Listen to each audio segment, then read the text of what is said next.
driven out there. That's at station 1+00. We've also got marks at the 50-foot points, which we used for the snapping of the line for where we're going to do the dipstick a little bit later on. What we did with the dipstick also is we defined by vision the inside wheel path. Then we measured 65 inches off of it to define the outside point here where we're going to be taking the profile measurements. As you can see, they're pretty close to being completed up there. Moving on down, and this is one of the worst distress sections in terms of cracking and patching that we have to here. And most of it is in here from station 0+00 up to around 0+80. From that point on, we have less patching, although you can see that it's getting in need of such. So the mark here is at 0+50, and you can see the high severity alligator cracking, which is spalled out pretty badly, and the pieces are moving. And there is some evidence of pumping that you may be able to see due to the lighter color there at the surface. You can see our chalk line snapped down on there, and we're probably going to have quite a bit of variance on the profile measured on that first run that we did on the inside wheel path. That's the first place that we operated the dipstick this morning, and in some places along here, not so much on the patches, but over here where you can see we've got these spalled out pieces there on the cracks. The foot of the device wound up going down in it in one pass and not in the other.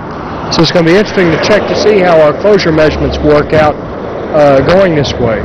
We also had difficulty seeing the line due to the lighting conditions on our return trip. What we did was the standard go down 500 and just retrace our steps. On the second pass, rather than do that, they came back and started from the same beginning point and just repeated the test, because it simply was impossible to see the line that was snapped down there with the angle of sunlight that we had at this time of the day. See, we've already snapped our chalk lines for the transverse profile. That's a little bit easier to control. You see the high extent of cracking that we have through here. High severity alligator cracking is what I'm referring to it as being. See where some of the asphalt is popped out all the way down into the prime, and where the crack extends down beyond through that into the lime rock actually.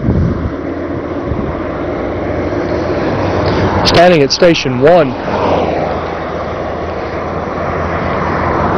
Now up ahead you can see here at around station 1+43, where apparently we had a change in the hot mix load, or something happened differently. Either the weather conditions were different or something, but you can see a distinct line both in the inside and the outside lane here